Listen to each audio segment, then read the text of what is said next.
Hi and welcome. Today we're going to talk about propagation. I have got a confession. I have actually already recorded this once, but when I got to do the editing, I had some technical issues and unfortunately I've lost all my footage. So the plant we're going to talk about today is the Ginseng Ficus. I originally bought this plant to put up inside a terrarium. I never got around to doing it, and it's just doing amazing. The growth on it has been fantastic, and I had to trim some of it back. So instead of just throwing the bits away, I thought I'd have a go at propagation. I've never done it before, so I wasn't sure how it would work. I did actually buy a little propagation that I could pop them in, but unfortunately it was on the windowsill. We did get a fly in the house. The cats got the fly, knocked the propagator off, and the little saucer, the little glass saucer dish, broke. So I didn't want to just throw them away, so I thought, what could I use? Found this in the cupboard. It's a tea light holder, and I was sellotape across the top, just leaving slits in between so that I could pop the cutting. The first 2 weeks, nothing. I thought, I failed at this, it's not really working.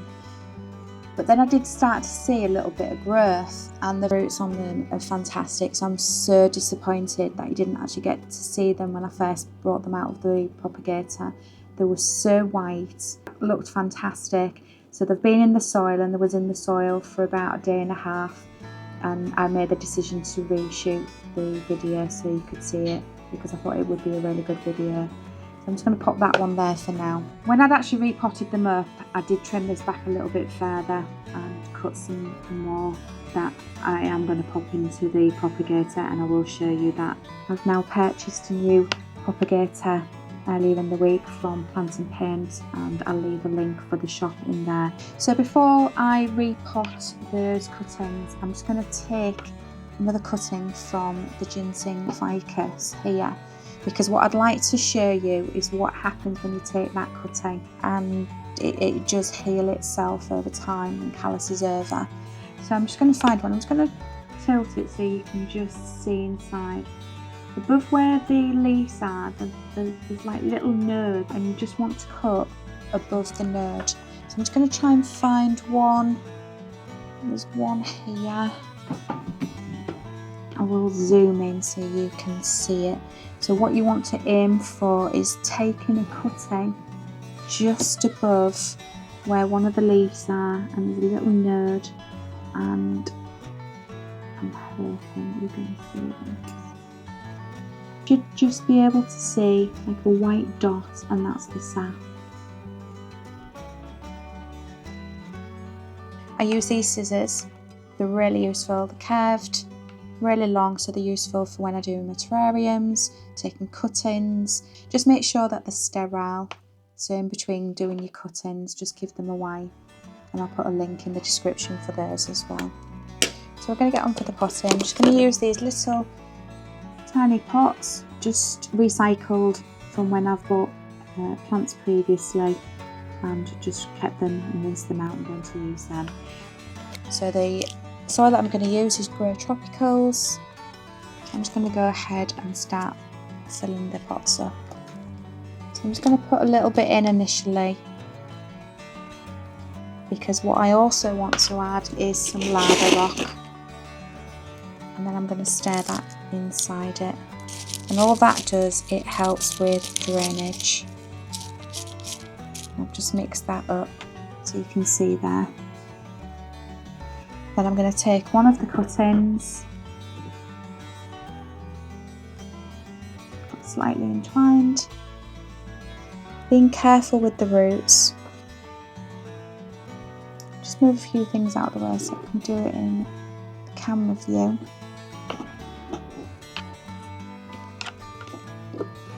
And holding the cutting up so the roots are slightly raised in the pot.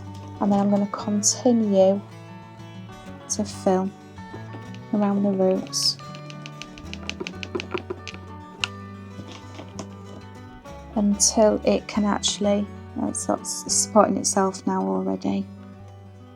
Because what I want to be is very careful with the roots. Don't want to be damaging them.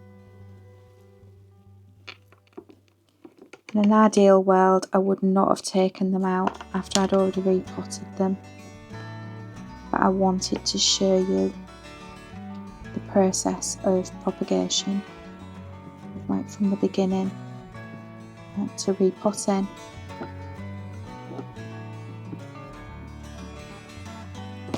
Put a little bit more soil in there, just so it's up to the top of the rim. And press it down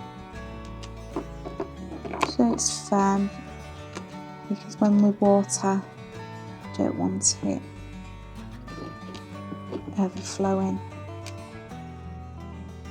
I will now continue to pot the 2 remaining cuttings, and whilst I'm doing that, I'll talk a little bit more about propagating. Firstly, not all houseplants are suitable for propagation. It may just be a case of trial and error initially. But the first question that you need to ask is whether the plant is healthy enough to propagate. The highest chance of success when propagating, the parent plant should be actively growing. Any stress from inadequate care or the wrong environment will limit the cuttings' potential for rooting. If your plant is dropping leaves, has brown spots, or isn't actively growing, you're going to have a hard time propagating. Health is not only the component of growth. Season is also vital to consider before propagating. Most houseplants are actively growing during spring and summer, making these the ideal times to propagate. You need to start with a healthy specimen, preferably one that is within its growing season, and actually putting out new growth. That doesn't mean that plant cuttings taken out of season won't root at all, but your chances of rooting will be greatly reduced. Other roots will develop far slower than they would in spring and summer. When you're ready to take your cuttings for propagation, like I mentioned earlier, whatever you choose to use are clean and ideally sterilised. In the case of propagation, this preliminary clean can prevent the spread of disease to both your new cuttings and parent plants. This can make a big difference to propagation success or failure. You don't want to be introducing any bacteria or fungus. Sharp clean cuts at the base of your cutting, keeping transport systems for water and nutrients open within the stem. Clean cuts also heal fast from the parent plant, limiting risks of stress, long-term damage, and even pest and disease problems. You also want a clean cut because if you crush the bottom of that stem, it's going to reduce your chances of success. For your cuttings to develop roots, they need oxygen and clean water. Over time, oxygen in the water will dissipate and the stagnant water can attract bacteria that impact the health of your cuttings. I use RO water and I change it weekly. Top up more often if the water is evaporating quickly. You do not want to leave the bottom of the cuttings exposed. When you change the water, clean the container thoroughly before putting the cutting back to prevent bacteria growth. That can inhibit root development. We all know how vital sunlight is for the plant growth. Even the best low-light indoor plants need sunlight after all. As new root growth requires plenty of energy, lighting for your cuttings is just as important as it is for the parent plants. Perhaps even more. A room with low light or even a windowsill facing the wrong direction can dramatically slow growth or stop roots from forming at all. Another environmental condition to be aware of is temperature. Just as seedlings require warmth to grow and germinate, houseplant cuttings need warmth to develop root. Cold temperatures or excessively cold water will slow root growth or completely inhibit it if conditions persist. Your cuttings will likely start to rot before they can develop roots in these cases, ruining your propagating efforts. As fun as it is to watch the roots grow through a clear glass, it's better to transplant when the roots are around 1 inch to 2 inches long. This will produce the strongest possible root system and a healthy plant overall. So now we're going to get on with the watering. Just until it runs through the bottom.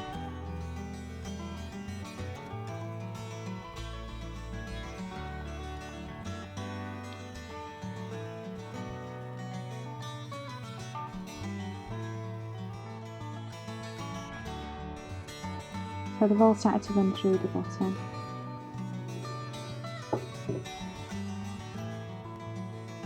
So that's those 3 cuttings all done, and they will just be put on the windowsill now, where I keep the ficus because it's doing so well. It's really healthy. It's a north facing window, so it does get some daylight morning sun, and it seems to be enough for the ficus, and it loves it. So this is the little propagation vase that I picked up from Plant and Pin to replace the one that got broken.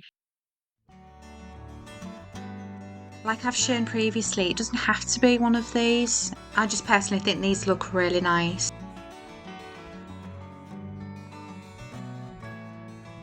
I think you'll be amazed at what you could actually find in the cupboards that you could use to propagate.